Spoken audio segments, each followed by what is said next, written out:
دلته خو لا که سړي کور روان دی نو مال به بچي پوهېږي یا اولاد به بچي یا که هر څه ختم شوي نو سړي په خپله روغ صحت خو پاتې دی روغ انسان خو پاتې دی یو داسې ده که نه ایوب علیه السلام څونه جلیل القدر سړی دی لوی سړی دی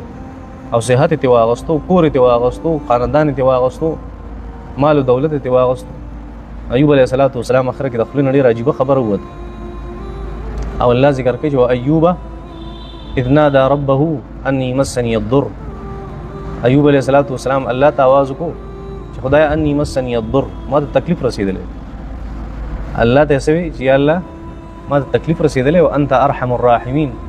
او ته خو ډېر مهربانه یې نو یو طرف تکلیف او یو طرف ستا مهرباني دواړه څه عجیبه شانتې لګي یو طرف ته مهربانۍ کې محبت وي چې محبت بیا څوک چاته تکلیف نه وه ایوب علیه السلام ته ناشنا ښکاره شو انی مسنی الضر ما ته تکلیف را رسېدلی او انت ارحم الراحمین او بل طرف ته حالت دا دی چې تا په ټولو مهربانه کې زیاته مهربانه څوک یې هغه ته یې الله جل شانه هم ناشنا کار وکړه فاستجبنا له الله فرمایل چې دا خبره وکړه چې خدای ما ته تکلیف را رسېدلی ته خو مهربان یې فاستجبنا له زه دا خبره مونږ واورېده او قبوله هم کړه فکشفنا ما به من ضر او د ده چې کوم تکلیف دا مونږ لرو هر چې خاندان او مال و دولت وآتیناه اهله ومثلهم معهم رحمة من عندنا وذکرى للعابدین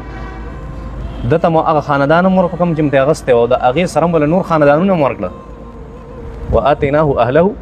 دا خاندان هم دله ورکړو ومثلهم معهم رحمة من عندنا او د دې سره سره مو نور خاندانونه هم ورکړه دا مې ولې ورکړه الله فرمایل د ما ته ارحم الراحمین وي نو ما ورته وموږي چې رحمة من عندنا دا زموږ د طرف نه رحمت واله مهرباني دې ته وي وذکرى للعابدین الله وایي کوم خلک چې را روان دي او الله یې پېژندلی او د الله عبادت کوي د هغې دپاره پکې نصیحت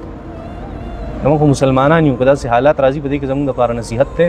چې دا مخکې هم راغلي دا اوس هم راغلی دا به بیا هم راځي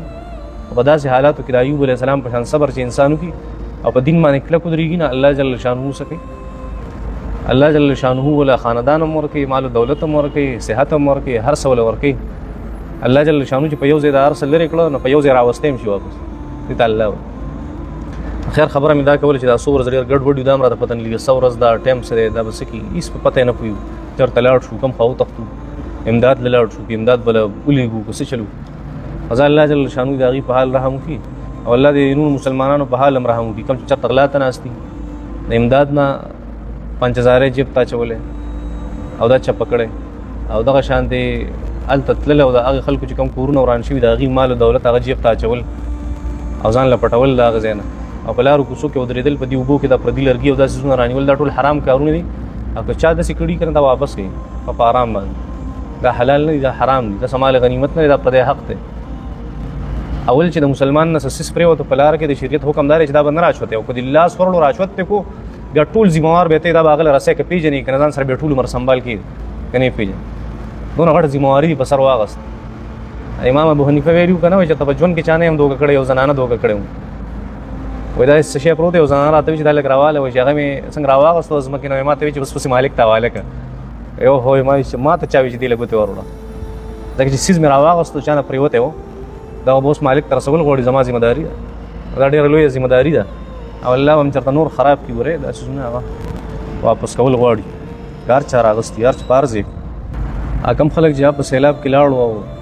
لاو شو که نه د هغې د الله جل شانو د شهادت فیصله کړې وه حوادثو کې داسې حوادثو کې چې څوک وفات شي نو دلته زموږ دین اسلام شهید وی او زه کله کله سوچ کوم زه یم دونه نیکان خلک و چې هغه سیلاب کې دننه او بیا په خټو خاورو کې دننه بس هغې دفن کړه زمونږ د ګندو خلکو د هغې لاسونه یې مو ته پرې نه ښوده چې تاسو یې په خپل لاس دفن کړي د هغې خو داسې وو په بل طرف ته نور خلک هغې له الله جل شانو ډېر غټ تکلیف ورکړو او دا تکلیف هم د څه وجې نه و الله مونږ خفه کړی دی نه الله په څه طریقه مونږ خفه کول غواړي د غیر چاپېره خلکو نو مونږ به هله خفه کېږو چې داسې وکړه چې داسې وکړي که نه چې داسې نه کول خو بیا که مونږ یې په اوبو وړی وی نو بیا به هغه روغ خلک خفه کېدی په مونږ باندې د هغه روغ خلکو له خو الله تکلیف نه ورکوو که نه بس الله جل شانو داسې چلو دا ډېر حوصلې والا خلک دا ملکڼ نه بره خلک چې دي که نه دا ډېر حوصلې والي دا چې روغ بیا سم روغ او چې وراني بیا سم وراني او دغه طرفونه دا د بونیر او دا د باجوړ خلک دا ډېر مینهناک خلک او محبت والا خلک دي هم خصوصو پیرتلی تاسو به داغي محبت هغه کتلې سونه عجیب دي او الله په ډېر رحم هم کړي خو کاروبارونه دي خپه بخ باندې زورور دي خپه قسمتونه دي او پته لګي چې نظر کړی دا الله جل شانو څخه فیصله وي اسد پاره به داسي کړی الله عالم دی داسي کوي ازوی ما چیرې دا ولنې کار نه دی ولنې ځل نه دی چې الله جل شانو دا چل په دې حد نه زیات خفګان نه دی پکار مونږ په ډېر خفیو ځما په خل چې دا غبونیر د علاقې خلک اغه نه دی خفا هغه چې دا الله مونږ طرف ته متوجه شو الله جل شانو په دې باندې مونږ ډېر سره کوي واغه خلک چې دي کنه هغه ته الله جل شانو 1400 کاله مخکې ویلو 1500 کاله مخکې او تقریبا ویلو چې دا ولنې ځل نه دی چې زبردست کوم خلک باندې بداس تکالیف راولم دا خو تاسو نه مخکې شوي نو تاسو په دې مخه پکېږي او تاسو نه مخکې نه شي پیله ځلی نو بیا خفګان پکار